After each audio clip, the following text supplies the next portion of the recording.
el lugar de descanso final de la antigua reina egipcia Nefertiti podría haber sido finalmente descubierto gracias a los avances en la tecnología moderna. Durante más de un siglo, la reina Nefertiti ha sido considerada como una de las mujeres más importantes de la historia antigua. Nefertiti es la reina más importante de Egipto. Su rostro está en todas partes, su cuerpo no está en ningún lado. Cuando los científicos finalmente recurrieron al ADN para resolver esta contradicción, los resultados no confirmaron lo que los historiadores esperaban, lo desmantelaron. Lo que surgió no fue una historia de continuidad dinástica o poder heredado, sino una verdad biológica que obligó a los expertos a replantearse todo lo que creían saber. Nefertiti como la mujer más visible en la historia antigua. Cuando los historiadores hablan de visibilidad en el antiguo Egipto, ninguna mujer se acerca a Nefertiti. Su imagen aparece a lo largo del paisaje de la 18ª dinastía de una manera que ninguna otra reina puede igualar.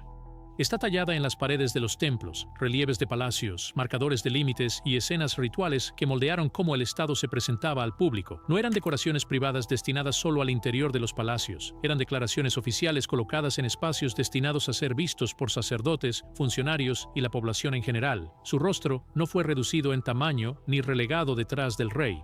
Estaba posicionada donde se mostraba y reforzaba la autoridad. Lo que hace esto inusual no es solo la frecuencia con la que aparece, sino cómo aparece. Otras reinas suelen mostrarse de pie detrás de sus esposos, más pequeñas en escala, observando desde los márgenes. Nefertiti se presenta de manera diferente. El rey Akenatón y su esposa se veían completamente diferentes a todos los demás reyes del antiguo Egipto. Se la representa del mismo tamaño que el gobernante. En varias escenas, realiza acciones tradicionalmente reservadas para los faraones. Se la muestra golpeando enemigos, presentando ofrendas directamente a los dioses y de pie sola bajo el disco solar de Atón. En el arte del antiguo Egipto, estos detalles importaban. El tamaño y la colocación eran elecciones cuidadosamente controladas utilizadas para señalar quién tenía poder y quién no. Su presencia también se extiende más allá de la ceremonia formal. Nefertiti está estrechamente asociada con el período de Amarna, una fase corta y disruptiva, cuando el liderazgo de Egipto abandonó el sistema de muchos dioses de larga data y elevó la adoración de un único disco solar llamado Atón. Este cambio alteró templos, rituales y la imagen pública de la autoridad misma. Imágenes de este período muestran a Nefertiti apareciendo repetidamente en escenas vinculadas a estos cambios. Se la muestra participando en rituales oficiales del Estado que definen el nuevo orden. Su imagen se coloca en el centro de estas transformaciones, vinculándola visualmente a la autoridad del Estado. Es en este punto que la suposición entró en la historia. Debido a que Nefertiti estaba tan públicamente incrustada en el poder, muchos concluyeron que también debía haber sido central en la línea de sangre real. Con el tiempo, esta creencia se consolidó. Se asumió ampliamente que ella era la mujer que dio a luz al siguiente gobernante de Egipto, o al menos un vínculo biológico clave en la línea de sucesión. Sin embargo, cuando los historiadores buscaron evidencia directa, el registro no respaldó esta confianza. Los textos antiguos no ofrecen un relato confirmado de sus padres. Ninguna inscripción la identifica claramente como la madre de algún rey reinante. Durante décadas, los historiadores hicieron un simple salto. Debido a que la imagen de Nefertiti dominaba templos y monumentos estatales, se la trató como si debiera haber desempeñado un papel central en la producción y el mantenimiento de la línea de sangre real. Muchos asumieron que ella era directamente responsable de pasar el poder de una generación a la siguiente. Esta creencia no estaba respaldada por una inscripción clara, un entierro nombrado o una declaración explícita en los registros. Persistió porque sonaba lógico, no porque estuviera probado. Con el tiempo, la repetición convirtió esa suposición en historia aceptada. Si Nefertiti estaba en el centro del poder, entonces sus restos deberían haber sido protegidos, nombrados y preservados con un cuidado excepcional. No lo fueron. La desaparición anormal del cuerpo de Nefertiti. Durante más de un siglo, los arqueólogos han buscado a Nefertiti donde la lógica dice que debería estar. Se han abierto tumbas reales, se han mapeado corredores funerarios. Momias trasladadas, ocultas o enterradas de nuevo durante tiempos de caos han sido catalogadas y estudiadas. Una y otra vez, la misma pregunta regresa sin respuesta. ¿Dónde está el cuerpo de Nefertiti?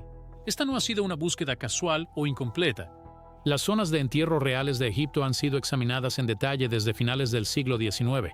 Reyes, reinas, hijos reales, esposas secundarias y parientes lejanos del mismo período han sido recuperados y, en muchos casos, identificados por nombre. Sin embargo, cuando se trata de la mujer real más prominente de la época, el registro físico se queda en silencio. Ningún cuerpo identificado con seguridad como Nefertiti ha sido presentado ante los estudiosos para su estudio. Para una reina de su rango, esto no es normal. Las mujeres reales conectadas al trono no eran enterradas en silencio ni sin registro. Sus muertes fueron documentadas. Sus cuerpos fueron preparados según estrictas reglas rituales. Sus tumbas fueron marcadas para preservar sus nombres e identidades para la eternidad. Incluso las reinas que más tarde cayeron en desgracia generalmente eran enterradas con sus títulos intactos. La desaparición completa sin rastro o identificación era rara. El contraste se vuelve más agudo cuando miramos quiénes han sobrevivido. Los arqueólogos han identificado momias pertenecientes a esposas menores, hijas reales y figuras secundarias que tenían mucha menos influencia que Nefertiti. Algunos de estos entierros fueron dañados. Algunos cuerpos fueron movidos durante disturbios posteriores, pero quedaron rastros. Los nombres sobrevivieron en ataúdes, amuletos o fragmentos de equipo funerario. Nefertiti se destaca porque no se ha encontrado nada comparable. En el antiguo Egipto, el entierro no se trataba simplemente de la muerte, se trataba de identidad. Las mujeres reales eran enterradas con inscripciones que las nombraban, enumeraban sus títulos y las ubicaban dentro de la línea familiar. Se creía que estos detalles garantizaban el reconocimiento en el más allá. Eliminar un nombre o destruir un cuerpo significaba más que una pérdida. Significaba la eliminación tanto de la historia como de la eternidad. Debido a esto, muchos académicos argumentan que la pérdida del cuerpo de una reina a menudo señala una acción política en lugar de un accidente. El robo de tumbas por sí solo no lo explica completamente. Los ladrones de tumbas se enfocaban en el oro y los objetos de valor. No solían eliminar los nombres grabados en piedra ni borrar identidades por completo. Cuando tanto un cuerpo como sus marcadores de identificación desaparecen, los estudiosos comienzan a buscar más allá del azar. Algunos investigadores sugieren que este tipo de eliminación tenía efectos duraderos. Sin un cuerpo no podía haber culto funerario. Sin un nombre no podía haber memoria pública.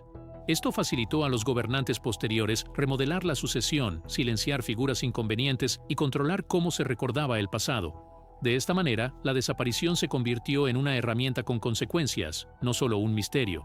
La desaparición de Nefertiti también coincide con un período de grave inestabilidad. Después del colapso del experimento religioso centrado en Aten, Egipto se movió rápidamente para restaurar a sus dioses tradicionales. El poder cambió, las alianzas se rompieron. Según algunos informes, este fue un tiempo en el que los nombres fueron borrados de los monumentos y capítulos enteros de la historia fueron deliberadamente suprimidos. En un clima así, la desaparición tiene peso. Lo que hace que esta ausencia sea tan inquietante no es solo que Nefertiti esté desaparecida, sino lo abrupto de su desaparición. No se desvanece gradualmente del registro. Un momento es central en la imaginería del Estado. Luego, ya no está. Ninguna tumba, ningún resto identificado, ningún texto funerario, ninguna ancla física. Esta ausencia no es un cabo suelto en el borde de la historia. Está en el centro de ella. Con su cuerpo desaparecido y el registro escrito sin ofrecer respuestas, los historiadores se vieron obligados a basarse en suposiciones. Mucho más tarde, los científicos abordarían ese mismo silencio con métodos que no dependían en absoluto de la creencia, lo que los estudiosos asumieron sobre Nefertiti antes del ADN. Para cuando la arqueología moderna maduró, una suposición ya se había asentado. Muchos académicos trataban a Nefertiti como biológicamente central en la línea real, más a menudo como la madre de Tutankamón, o como una figura clave a través de la cual pasaba la sucesión. Esta creencia rara vez se expresaba como una afirmación contundente, pero moldeaba la interpretación en todas partes. Se convirtió en la lógica de fondo contra la cual se interpretaba la evidencia. Los museos desempeñaron un papel importante en este proceso. Las etiquetas de exhibición a menudo describían a Nefertiti de maneras que implicaban una importancia maternal sin decirlo directamente. Su imagen aparecía junto a discusiones sobre la sucesión real, permitiendo a los visitantes sacar sus propias conclusiones. Los documentales siguieron el mismo patrón. Cuando los narradores hablaban sobre el nacimiento del próximo faraón, su rostro frecuentemente llenaba la pantalla. La conexión se sugería a través de la repetición en lugar de probarse mediante registros. Lo que hacía esta suposición especialmente fuerte era cómo se manejaba el silencio.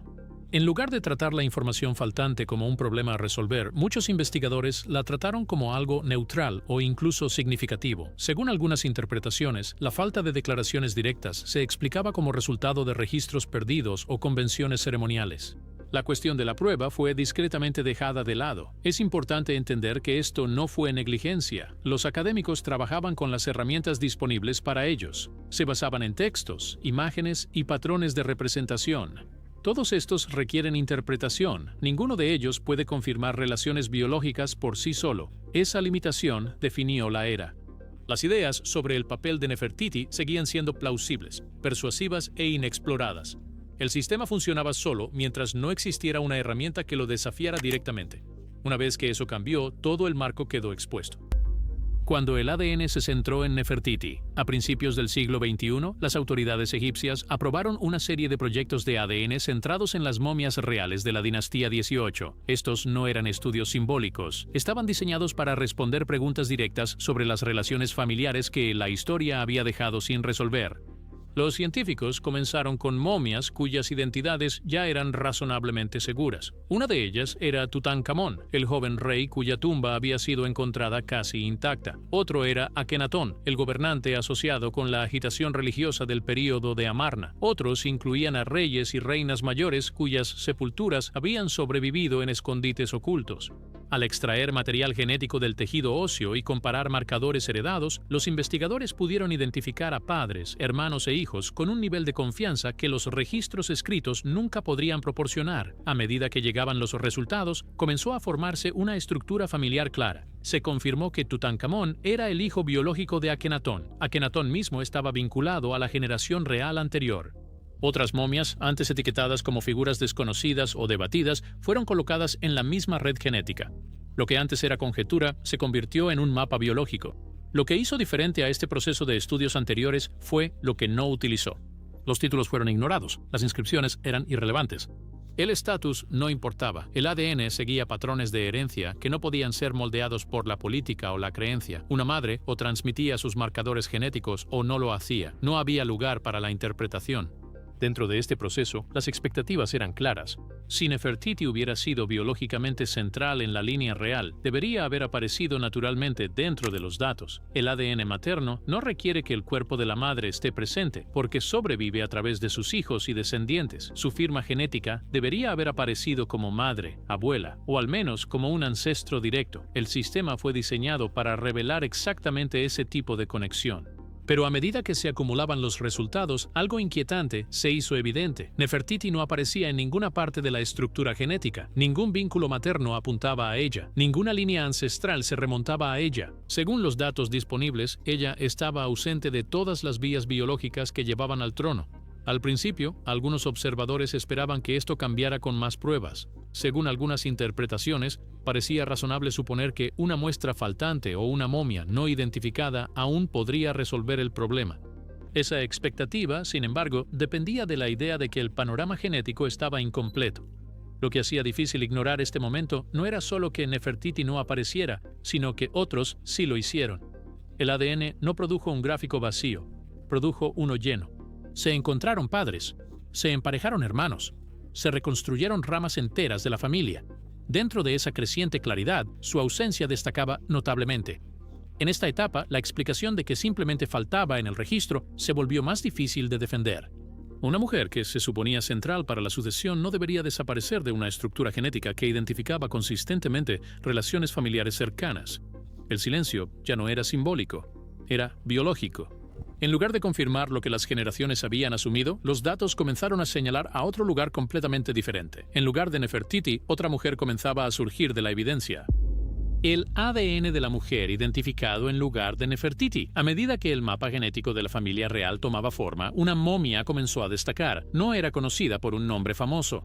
Los investigadores se referían a ella como la Dama Joven, una mujer encontrada en una cámara lateral de una tumba real, gravemente dañada y largamente debatida por los estudiosos. Durante décadas, había sido un misterio sin un lugar claro en la historia. El ADN cambió eso. Cuando los científicos compararon sus marcadores genéticos con los de Tutankamón, el resultado fue inconfundible. La Dama Joven era su madre biológica.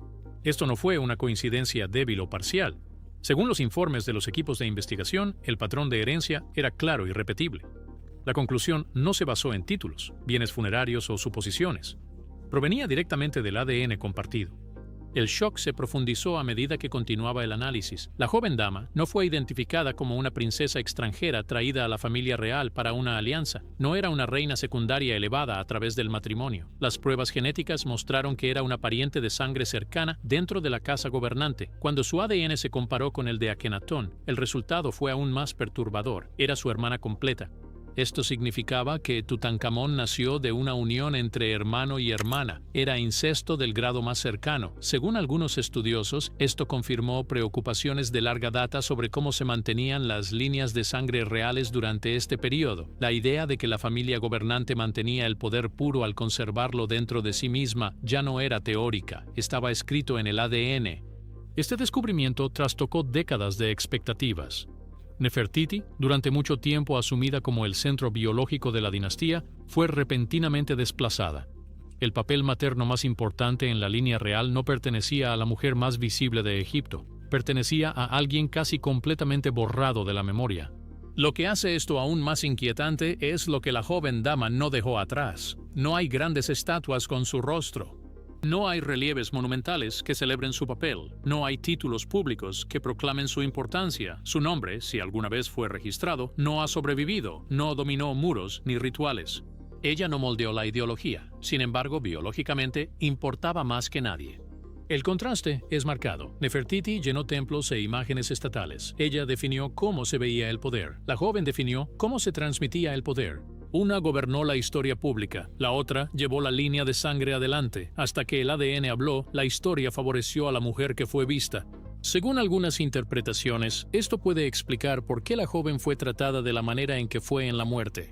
Su cuerpo muestra signos de violencia y un entierro apresurado. Su identidad fue despojada. Si representaba una verdad peligrosa sobre la familia real, el silencio habría sido útil. A estas alturas, las implicaciones eran inevitables. La línea de sangre real de la última dinastía 18 ahora podría rastrearse sin Nefertiti. Cada vínculo biológico que conducía a Tutankamón estaba contabilizado y su nombre no estaba entre ellos. En este punto, Nefertiti ya no estaba desaparecida por casualidad, estaba desaparecida por exclusión. El veredicto del ADN sobre Nefertiti.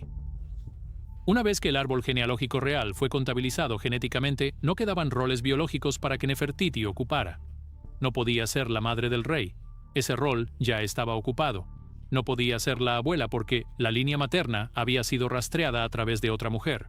No podía ser un ancestro oculto cuya influencia saltó una generación porque las relaciones circundantes ya habían sido mapeadas. Según los informes de los equipos de investigación, cada camino biológico directo hacia el trono había sido identificado. En este punto, la ausencia dejó de ser una laguna y se convirtió en evidencia. Los datos faltantes a menudo pueden explicarse por pérdida, daño o tiempo. La exclusión funciona de manera diferente. Cuando cada posición adyacente en una línea familiar está ocupada, la figura que no aparece no está ausente por casualidad. Ella no pertenece a esa estructura. Durante décadas, los estudiosos esperaban que Nefertiti apareciera naturalmente una vez que comenzara el análisis de ADN. Su prominencia hacía que esa expectativa pareciera razonable. Se asumía que era biológicamente central porque dominaba el registro histórico. Cuando no apareció, la reacción no fue emocional. Según algunos académicos, fue analítica. La estructura misma la rechazó. Esto llevó a una conclusión clara. El análisis de ADN mostró que Nefertiti no era la madre biológica del heredero. También mostró que no formaba parte de la red sanguínea cercana que dio forma al colapso genético de la dinastía. Esta conclusión no se basó en interpretación o probabilidad. Se derivó directamente de la exclusión. El sistema genético no dejó espacio para ella. El efecto de este hallazgo fue inmediato. Una de las narrativas más familiares del antiguo Egipto ya no podía sostenerse. La idea largamente sostenida de una poderosa pareja real produciendo al siguiente gobernante se derrumbó bajo escrutinio. El papel de Nefertiti en la sucesión se había asumido durante tanto tiempo que parecía fundamental. El ADN eliminó esa base. Lo que quedó fue profundamente inquietante. La mujer más icónica de la historia egipcia era biológicamente periférica a la dinastía que parecía definir. Estaba en el centro de la imaginería, la ceremonia y la ideología, pero no en el centro de la herencia. El poder y la sangre siguieron caminos diferentes. Esto obligó a los historiadores a replantearse cómo funcionaba realmente la autoridad durante su vida. Si Nefertiti no era el ancla biológica de la dinastía, entonces solo el linaje no podía explicar su influencia. Su poder tenía que provenir de la posición, el acceso y el control de símbolos en lugar de los genes. Si ella no era el centro biológico del poder, entonces la pregunta se convierte en ¿qué era realmente? ¿Qué representaba Nefertiti después del ADN? Después de que el ADN eliminó a Nefertiti del núcleo biológico de la dinastía, su papel tuvo que ser reconsiderado. No era la madre que continuaba la línea, era algo más. La evidencia ahora señala a Nefertiti como una fuerza política e ideológica, no dinástica. Su poder no fluía a través de la sangre, fluía a través de la visibilidad, el acceso y el control del significado. Según algunos académicos, su imagen funcionaba como un estabilizador en un momento en que la línea de sangre real era frágil, la dinastía se estaba estrechando, los problemas de salud se estaban propagando. La sucesión era incierta.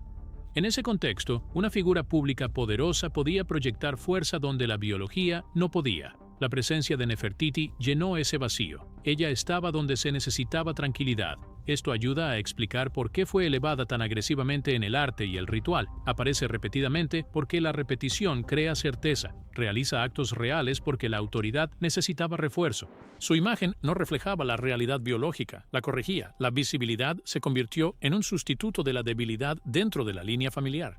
El ADN también cambia cómo se percibe la belleza. Durante siglos, el rostro de Nefertiti se tomó como prueba de armonía, salud y continuidad. La evidencia genética despoja esa suposición.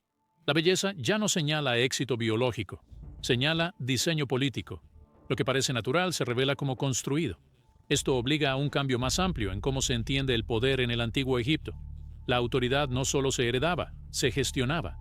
Las imágenes podían tener un peso igual al de la sangre. El ritual podría enmascarar la inestabilidad.